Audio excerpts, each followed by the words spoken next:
অতি সংক্ষিপ্ত অংশটা নিয়ে আমাদের এখন চলছে দ্বিপদ প্রক্রিয়া। তোমরা প্রশ্নমালা 3 দ্বিপদ প্রক্রিয়ার প্রশ্নমালা 3 এর অতি সংক্ষিপ্ত উত্তরের অংশটা দেখ।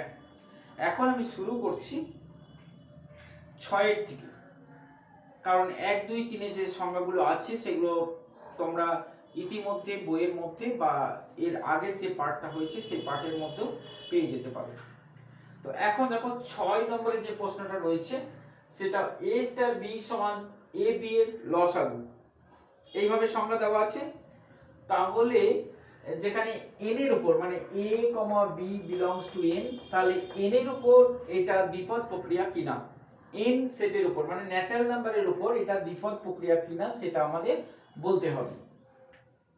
তাহলে আমরা কি দেখাবো, এই দ্বিপদ প্রক্রিয়াটা যদি বদ্ধ হয় মানে এ বি তো ন্যাচারাল নাম্বার বলেই দিয়েছে, তাহলে এদের লসাগুটাও যদি ন্যাচারাল নাম্বার হয় তাহলে আমরা এটাকে বলবো একটা দ্বিপদ প্রক্রিয়া। তাহলে সবসময় যদি একটা দ্বিপদ প্রক্রিয়া হতে হয় তাহলে এ বি যে সেটের উপরে থাকবে এদের রেজাল্টটাও যদি সেই সেটের অন্তর্গত হয় তাহলেই আমরা তাকে দ্বিপদ প্রক্রিয়া বলতে পারবো। তাহলে এখানে আমরা এইভাবে লিখতে পারবো যে a, b belongs to n হলে a ও b এর লসাগু সর্বদা স্বাভাবিক সংখ্যা হবে।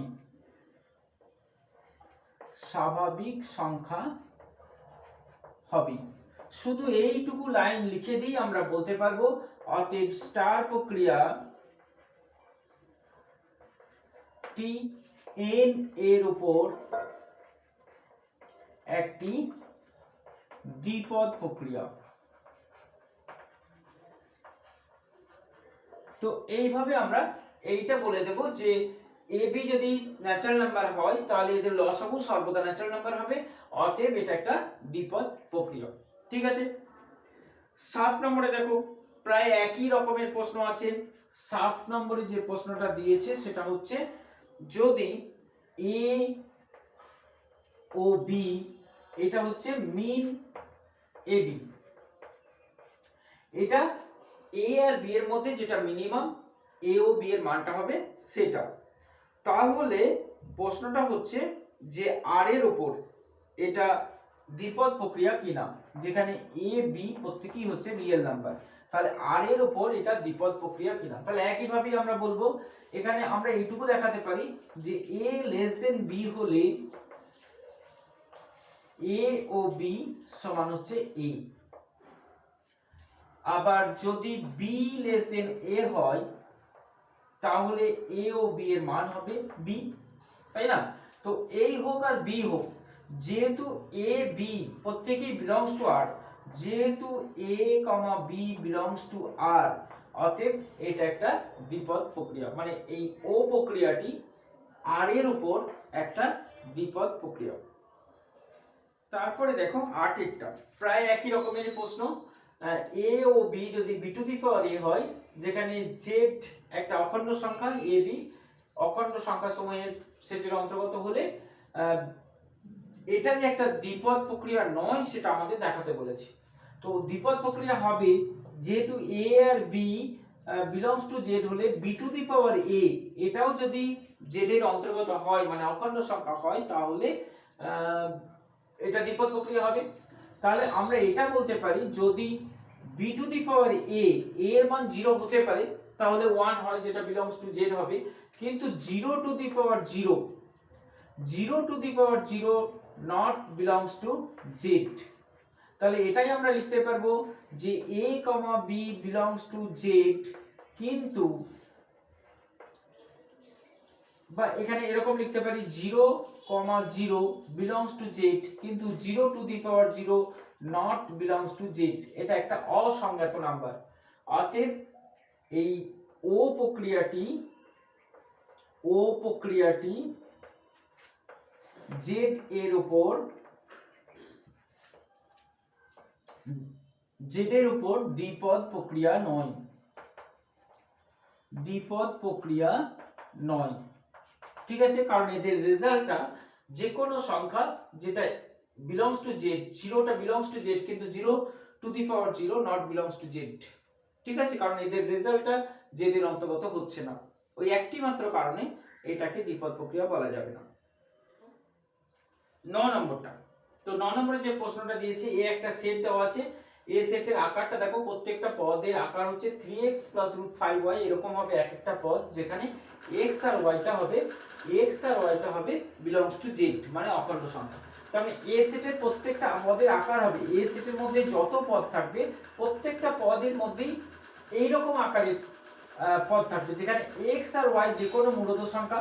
তার মানে আমরা একটু एग्जांपल দিয়ে বলতে পারি যে এ সেটের পদগুলো এরকম হবে, ধরো 3 * 1 + √5 * 2, এরকম একটা পদ হতে পারে, বা 3 * 2 + √5 * 5, তো এরকম একটা পদ হতে পারে। তো এই ধরনের দুই, এই জায়গাটা পাল্টাবে, x আর y এর জায়গাটা পাল্টাবে, এখানে যে কোনো মূলদ সংখ্যা বসবে, কিন্তু 3 আর √5 প্রত্যেকটা পদের মধ্যেই থেকে যাবে। তাহলে এখানে এই একটা দ্বিপদ প্রক্রিয়া হবে, এই দুটো আকার দেখো, এরা বিলংস টু এ হবে নিশ্চয়ই, কারণ এই আকারটা দেখো এই আকারের সঙ্গে মিলে যাচ্ছে, যেখানে x1 বলে দেওয়া আছে, x1 y1 x2 y2 belongs to z, তাহলে x1 y1 যদি বিলংস টু z হয় তাহলে এই আকারের সঙ্গে মিলে যাচ্ছে, x2 y2 যদি বিলংস টু z হয় তাহলে এই আকারের সঙ্গে মিলে যাচ্ছে, মানে এরা এ সেটের অন্তর্গত। তাহলে আমাদের দেখাতে হবে যে এই যে পদটা আসছে, মানে যে রেজাল্টটা আমরা পাচ্ছি, রেজাল্টটাও যদি এ সেটের মধ্যে পাই, তাহলে আমরা বলবো এটা একটা দ্বিপদ প্রক্রিয়া। তাহলে এই স্টারকে আমরা দ্বিপদ প্রক্রিয়া বলতে পারবো যদি এটা এই সেটের অন্তর্গত হবে। তাহলে এটা এই সেটের অন্তর্গত, দেখো এর আকারটাও দেখো, যদি এইটাকে আমরা দেখাতে পারি x1, তাহলে আমাদের প্রমাণ করতে হবে x1 + x2 belongs to z এবং y1 + y2 belongs to z, এটা যদি আমরা বলতে পারি তাহলে, কারণ 3x1 + x2 আছে, তাহলে 3 একটা অখণ্ড সংখ্যা, √5 একটা অখণ্ড সংখ্যা হলে বলবো যে এটাও এ সেটের অন্তর্গত। তাহলে আমরা এটা লিখব, যেহেতু x1 x2 belongs to z এবং y1 y2 belongs to z, অতএব x1 + x2 belongs to z এবং y1 + y2 belongs to z। যদি যুক্তি এর বাইরেও যুক্তি দিতে হয় তাহলে আমরা লিখব দুটি অখণ্ড সংখ্যার যোগফল সর্বদা অখণ্ড সংখ্যাই হয়, অতএব এটা একটা দ্বিপদ প্রক্রিয়া, ঠিক আছে। তার মানে এটা যে একটা এইটা যে একটা অখণ্ড সংখ্যা, এটা যে একটা অখণ্ড সংখ্যা, সেটা দেখাতে পারলে আমরা বলে দিতে পারবো এটা দ্বিপদ প্রক্রিয়া। অতএব আমরা এইটুকু শুধু যুক্তি দেব যে যেহেতু x1, তাহলে এত কিছু না লিখে আমরা শুধু এইটুকু লিখবো, যেহেতু x1 x2 y1 y2 belongs to z, আর দুটি অখণ্ড সংখ্যার যোগফল সর্বদা অখণ্ড সংখ্যা হয়, অতএব x1 + x2 belongs to z এবং y1 + y2 belongs to z, অতএব এটা একটা দ্বিপদ প্রক্রিয়া, ঠিক আছে। দেখো একই রকমের প্রশ্ন আছে, তারপরে 10 নম্বরটা দেখো, অমূলদ সংখ্যা সেটের উপর যোগ প্রক্রিয়া একটা দ্বিপদ প্রক্রিয়া নয়, অমূলদ সংখ্যা সমূহের সেট। তাহলে অমূলদ সংখ্যা আমরা জানি 10 এর, অমূলদ সংখ্যা কোনগুলো, রুট দিয়ে যে সংখ্যাগুলো আছে, তাহলে a + √b একটা অমূলদ সংখ্যা, a - √b একটা অমূলদ সংখ্যা, তাহলে এর উপরে যোগ প্রক্রিয়া, তাহলে a + √b + a - √b সমান কত হচ্ছে 2a, যেটা হচ্ছে মূলদ। তাহলে আমরা কি লিখতে পারবো যে a + √b belongs two q, মূলদ সংখ্যার যে অমূলদ সংখ্যা বলেছি, তাহলে a + √b not belongs to q, a - √b not belongs to q, এরা মূলদ সংখ্যার সেট, অমূলদ সংখ্যার সেট, কিন্তু এদের যোগফল যেটা পাচ্ছি আমরা 2a বিলংস টু q, তার মানে বদ্ধ নয়, কারণ এদের রেজাল্ট দুটো মূলদ সংখ্যার যোগফল বলেছে, দুটো মূলদ সংখ্যার যোগফলটা অমূলদ সংখ্যার যোগফল মূলদ হয়ে যাচ্ছে, অতএব অমূলদ সংখ্যার উপর যোগ দ্বিপদ প্রক্রিয়া নয়, ঠিক আছে। কারণ অমূলত সংখ্যা দুটোকে যোগ করে সর্বদাই যদি অমূলদই হতো তবে আমরা বলতে পারতাম যে অমূলত সংখ্যার উপর যোগ প্রক্রিয়াটি দ্বিপদ প্রক্রিয়া। তারপরে দেখো 11 নম্বর প্রশ্ন বলেছে মূলত সংখ্যার সময়ের সেট হচ্ছে কিউ, তাহলে এ ও বি সমান হচ্ছে এ বি প্লাস 1, এটা দ্বিপদ প্রক্রিয়া কিনা। একই রকম ভাবে আমরা বলবো যে যদি এই রেজাল্ট মানে এ বি প্লাস 1 কে দেখাতে পারি মূলত সংখ্যা তাহলে এটা একটা দ্বিপদ প্রক্রিয়া হবে। তাহলে a, b belongs to q হলে ab belongs to q এবং ab plus 1 belongs to q হবে।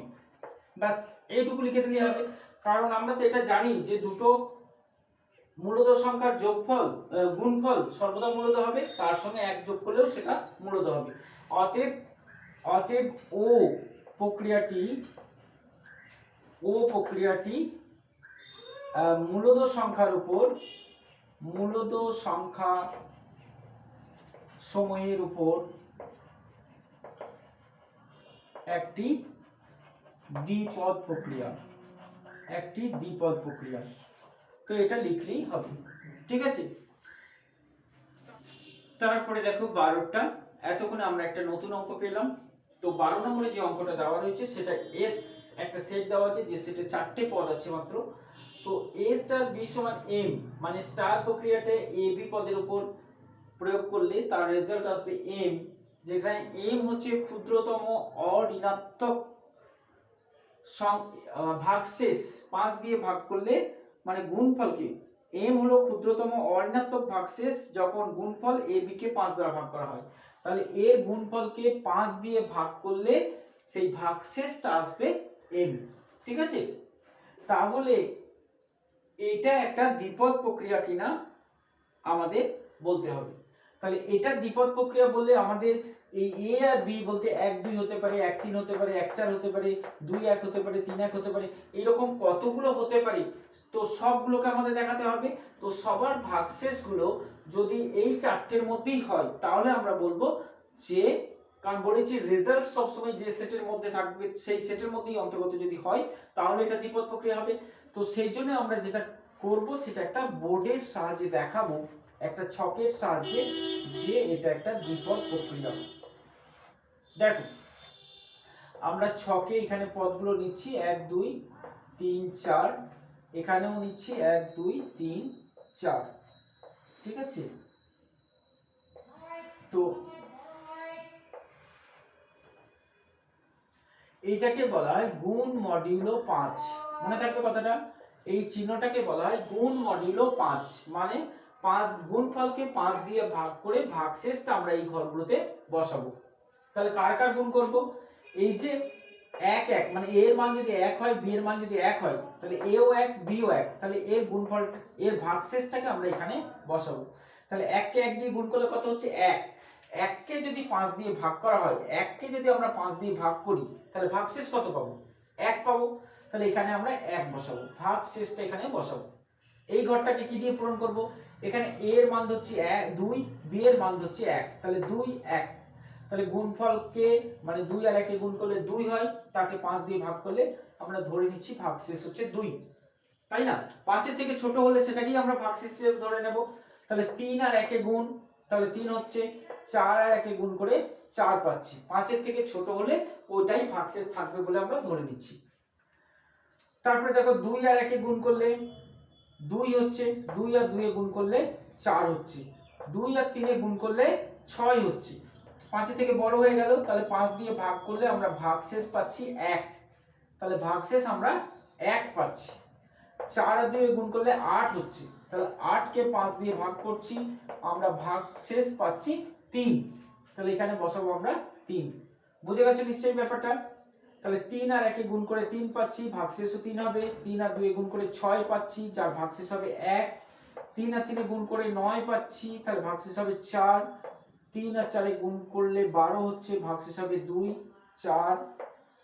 এটা 8 হচ্ছে মানে 3, আর এটা 12 হচ্ছে মানে 2, আর এটা 16 হচ্ছে মানে 1।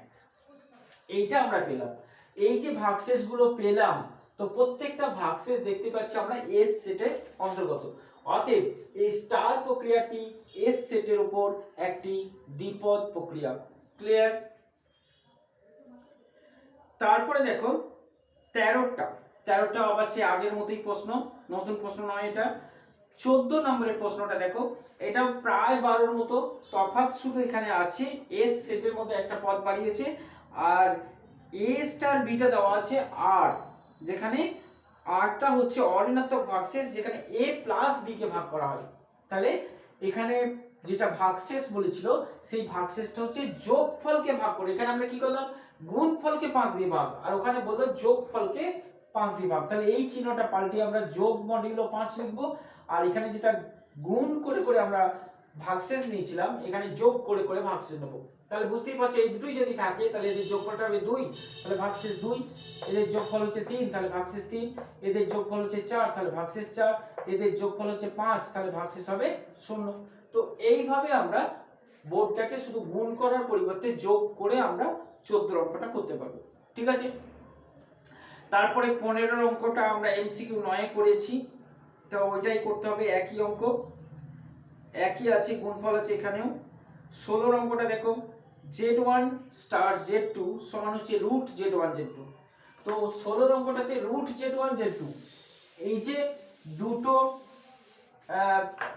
পদ z1 স্টার z2 এটা সমান রুট z1 z2, যেখানে z1 z2 হচ্ছে কমপ্লেক্স নাম্বার। তো z1 z2 কমপ্লেক্স নাম্বার হলে z1 ইনটু z2 এর রুট, এটা কি সর্বদাই কমপ্লেক্স হবে? যদি কমপ্লেক্স হয় তাহলে এটা বাইনারি হবে, মানে দ্বিপদ প্রক্রিয়া হবে। আর যদি কমপ্লেক্স না হয়, যদি একটা ক্ষেত্রেও দেখানো যায় এটা কমপ্লেক্স নাম্বার নয়, তাহলে এটা বাইনারি হবে না। তাহলে আমরা কি দেখাবো, যদি z1 = 5 + 3i আর z2 = 5 - 3i, তাহলে z1 * z2 কত হবে? z1 * z2 সমান হচ্ছে 16, যা স্কয়ার রুট করলে পাচ্ছি 4। স্কয়ার রুট যদি নাও করা যায় তাও ক্ষতি নেই, কারণ রুটের মধ্যে তো নেগেটিভ তো আর থাকছে না, তার মানে i থাকছে না, তার মানে এটা বাস্তব সংখ্যা হয়ে যাচ্ছে। তাহলে দুটো অবাস্তব প্রক্রিয়া থেকে আমরা বাস্তব পেয়ে যাচ্ছি, তার মানে এটা দ্বিপদ প্রক্রিয়া নয়। তাহলে এই এক্সাম্পলটাই আমরা দিয়ে দেবো, কারণ নয় প্রমাণ করার জন্য একটা এক্সাম্পলই যথেষ্ট। তাহলে এই এক্সাম্পলটা দিয়ে আমরা দেখিয়ে দেবো z1 * z2 একটি বাস্তব সংখ্যা, অতএব এটা দ্বিপদ প্রক্রিয়া নয়। লিখতে পারবে নিশ্চয়ই এটা? তারপরে দেখো 17 নম্বরে প্রায় একই রকম আগের মতোই প্রশ্ন আছে। 18 নম্বরটাতেও তাই, মড দেওয়া আছে মানে সর্বদাই পজিটিভ হবে, তাহলে এটা দ্বিপদ প্রক্রিয়াই হবে। তারপরে দেখো আমরা চলে গেলাম 21, বাকিগুলো সব একই রকমই আছে, 21টাও এদের মতোই আছে, তবু 21টা একটু দেখো, x ও y সমান দেওয়া আছে x + 2 / y - 2, এইটা বলেছে দ্বিপদ প্রক্রিয়া নয় দেখাতে বলেছে।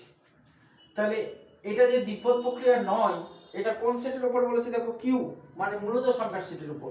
তাহলে আমরা এটা বলতে পারবো x y এটা বিলংস টু মূলদ সংখ্যা, মানে কিউ হলে x + 2 / y - 2। দেখো এখানে 9 প্রমাণ করতে বললে, আবার বলছি দ্বিপদ প্রক্রিয়া 9 প্রমাণ করতে বললে একটা এক্সাম্পলই যথেষ্ট। তাহলে y এর মান যদি আমরা 2 বসাই, 2 একটা মূলদ সংখ্যা, তাহলে 2টা বিলংস টু কিউ। তাহলে এখানে দেখো 2 যদি বিলংস টু কিউ হয়, তাহলে y এর জায়গায় যদি আমরা 2 বসাই, তাহলে x টা যে কোনো সংখ্যা হোক না কেন, x + 2/0 এটাকে কিন্তু আমরা মূলদ সংখ্যা বলতে পারি না, এটা একটা অসীম মানে অসংজ্ঞাত নাম্বার কে প্রকাশ করে। অতএব এটাকে আমরা দ্বিপদ প্রক্রিয়া বলতে পারি না, কারণ 2 কিউ সেটের অন্তর্গত, কিন্তু x + 2/0 কিউ সেটের অন্তর্গত নয়। ঠিক আছে?